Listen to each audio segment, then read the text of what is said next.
आप थोड़ा सा साइड में हो जाओ सभी। अमित सर थोड़ा सा संदीप सर पॉइंटर करा आ गया ना। माइक खाली प्रमोद तू साहेबांच्या समोर येतोय। अरे प्रमोद अरे यार ठीक आहे चला ओके रोलिंग।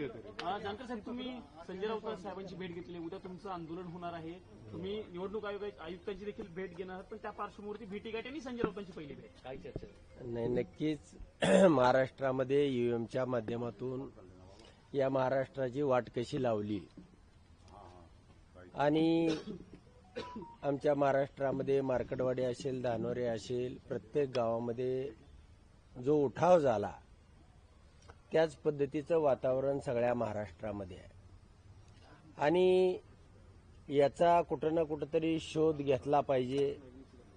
दिल्लीची निवडणूक आहे, या निवडणुकीच्या माध्यमामधून त्यांना दिल्लीमध्ये पकडायचं किंवा उद्या बिहार आणि इतर गोवा काय राज्याच्या निवडणुका आहेत त्यामध्ये पकडायचं। चोर हा कुठं ना कुठंतरी पकडला जातोच, म्हणून आज पहिल्यांदा रात्री आम्ही आलो।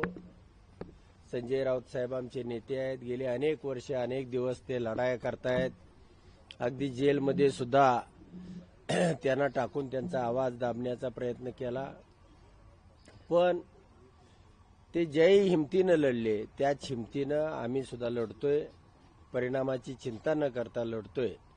आज केजरीवाल साहेब अजूनही बरेच बिहारचे मनोज कुमार झा बऱ्याच लोकांना भेटणार आहोत, चर्चा करणार आहोत आणि पुढचं जे मोठं सेशन आहे त्यावेळेला जंतर मंतरवरती एक मोठं आंदोलन घेता येतंय का?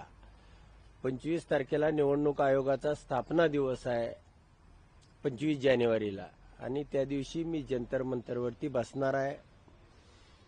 एक निवडणूक आयोग सशक्त असला पाहिजे, त्याच्या अंगामध्ये निवडणुका घेण्याचं बळ असलं पाहिजे आणि तो पारदर्शी असला पाहिजे।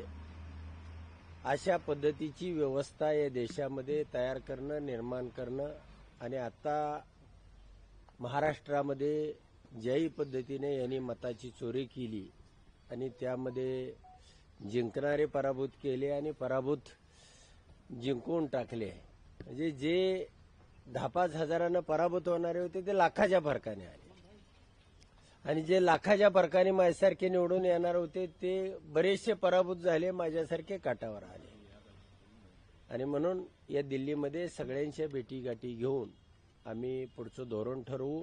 उद्या निवडणूक आयुक्त राजीव कुमार यांना आम्ही भेटणार आहे आणि 25 तारखेला जंतर मंतरवरती त्या ठिकाणी एक दिवस आम्ही सत्याग्रह करू। आज पहिली भेट आहे, काय घडलं महाराष्ट्रामध्ये त्याचा डाटा मी संजय राऊत साहेबांना देतो। धानोरे गावात 1 मिनिट 25 तारखेच्या आंदोलनात कोण कोण सोबत असणार आहे? नाही आता चर्चा होईल, 2-3 दिवस आहे दिल्लीमध्ये, सगळ्यांशी भेटल्यानंतर आमची कॉन्स्टिट्यूशन क्लबला प्रेस होईल, त्यामध्ये आम्ही ती जाहीर करू कोण कोण बसणार आहेत आणि कुणीही नाही बसला तरी मी 3 लाख लोकांचा प्रतिनिधी आहे, मी बसलो म्हणजे 3 लाख लोक बसले असं समजून चालायचं। एक गावानंतर दुसरं गाव हात वरती करून वोटिंग सिनॅरिओ करतोय, धानोरे गावात आता आपण हात वर करून वोटिंग झालंय, नेमकं त्याचे थोडे डिटेल्स जाणून काय झालेलं? नाही, धानोरे गावामध्ये त्या लोकांचा असा असंतोष होता की आमच्या गावामधून 50 मतं सुद्धा जायला नाही पाहिजे आणि जाणारी नाही, सगळ्या गावानं ग्रामसभा बोलवली आणि त्या ग्रामसभेमध्ये सगळ्या 600 महिला 600 पुरुष असे 1206 लोकांनी हात वर करून मतदान घेतलं। मला त्या ठिकाणी 900 मतदान दाखवण्यात आलं होतं, मग आमची 300 मतं या गावामधून गेली कशी हा प्रश्न त्या गावकऱ्यांना होता, म्हणून त्यांनी ग्रामसभा घेऊन त्या ठिकाणी वोटिंग केलं आणि असं सगळ्या गावामध्ये, महाराष्ट्रातल्या सगळ्या गावामध्ये, माझ्या तालुक्यामध्ये तर लोकांना हे असं झालं कसं, म्हणजे ते बॉम्ब फटल्यासारखा अवस्था आहे।